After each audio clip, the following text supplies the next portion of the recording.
Hello friends, இன்றைக்கி நம்ம வீடியோவில் ரொம்பவே டிஃப்ரெண்ட்டான ஒரு ஸ்நாக் தான் நம்ம பார்க்க போகிறோம்.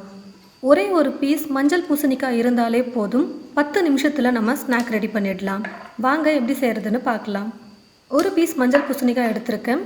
முதல்ல இந்த பூசணிக்காயில் இருக்கக்கூடிய தோலை ஃபஸ்ட்டு நம்ம எடுத்துடணும். பாருங்கள், இது போல் தோல் எடுத்துட்டு அதுக்கப்புறமா மெல்லிஸாக நம்ம கட் பண்ணி எடுத்துக்கணும். இந்த அளவுக்கு நல்லா மெல்லிஸாக இருக்கிற மாதிரி நம்ம கட் பண்ணிக்கணும். அதுக்கப்புறம் கட் பண்ணி வச்சுருக்கிற இந்த பீஸை நான் 4ஆக கட் பண்ணிக்கிறேன் பாருங்கள். அப்போ தான் நல்லா மெல்லிஸாக நமக்கு உருளைக்கிழங்கு நம்ம மெல்லிஸாக கட் பண்ணால் எப்படி இருக்குமோ அது போல் பூசணிக்காய் நமக்கு மெல்லிஸாக கட் பண்ணி எடுக்கணும். பூசணிக்காயோடைய தோலை சீவிட்டு தண்ணியில் நல்லா வாஷ் பண்ணிக்கிட்டு ஒரு 10 நிமிஷம் வச்சிட்டோம்னா தண்ணி மொத்தம் ட்ரை ஆகிடும். அதுக்கப்புறம் நம்ம மெல்லிஸாக கட் பண்ணுறதுக்கு ஈஸியாக இருக்கும். கட் பண்ணிவிட்டு நம்ம தண்ணியில் போட்டு எடுத்தோம்னா எண்ணெயில் போடும்பொழுது மேலெல்லாம் தெறிக்க ஆரம்பிச்சிடும். அதனால் ஃபஸ்ட்டு இது போல் பண்ணிக்கிட்டிங்கன்னா ஈஸியாக இருக்கும். பாருங்கள் ஃப்ரெண்ட்ஸ், இது போல் நான் எடுத்திருந்த பூசணிக்காவை நல்லா மெல்லிஸாக கட் பண்ணி எடுத்து வச்சுருக்கேன். கடாயில் எண்ணெய் ஊற்றி வச்சுட்டேன்.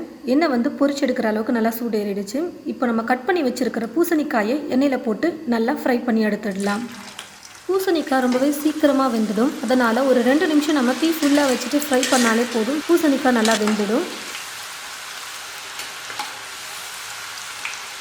பாருங்கள், பூசணிக்காய் நல்லா வெந்துருச்சு. அதே சமயம் கலரும் கொஞ்சம் நல்லா சேஞ்ச் ஆகிருக்கு. பாருங்கள், கொஞ்சம் லைட் ப்ரௌனாக வந்திருக்கு.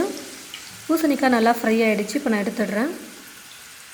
ஒரு சின்ன கப்பில் 1/4 ஸ்பூன் உப்பு சேர்த்துக்கிறேன்.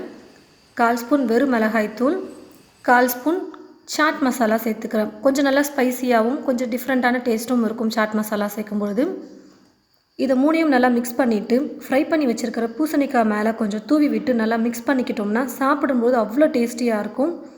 பூசணிக்காய் குட்டீஸாக இருக்கட்டும் இல்லை பெரியவங்களுக்கும் நிறைய பேருக்கு பூசணிக்காய் கண்டாலே பிடிக்காது. இந்த மாதிரி ஸ்நாக்ஸாக நம்ம செஞ்சு கொடுத்தோம்னா அவங்களுக்கு ரொம்பவே பிடிக்கும்.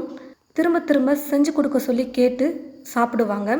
குட்டீஸ்க்கும் கண்டிப்பாக பிடிக்கும். ஏன்னு பார்த்தீங்கன்னா கொஞ்சம் லைட்டாக ஸ்வீட்டாக இருக்கிற மாதிரி இருக்கும். அதனால் ரொம்பவே விரும்பி சாப்பிடுவாங்க. நீங்களும் உங்களுடைய வீட்டில் இது போல் பூசணிக்காவை வச்சு ஒரு சூப்பரான ஸ்நாக்ஸ், அதுவும் 10 நிமிஷத்தில் செஞ்சு பாருங்கள். செஞ்சு பார்த்துட்டு எப்படி இருக்குன்னு மறக்காமல் கமெண்ட் பாக்ஸில் கமெண்ட் பண்ணுங்கள். இது போல் நிறைய ரெசிபிஸ் பார்க்க இந்த சேனலை மறக்காமல் சப்ஸ்கிரைப் பண்ணி வச்சுக்கோங்க. கூடவே பக்கத்தில் இருக்கிற பெல் ஐக்கானையும் கிளிக் பண்ணிக்கோங்க. தேங்க்யூ.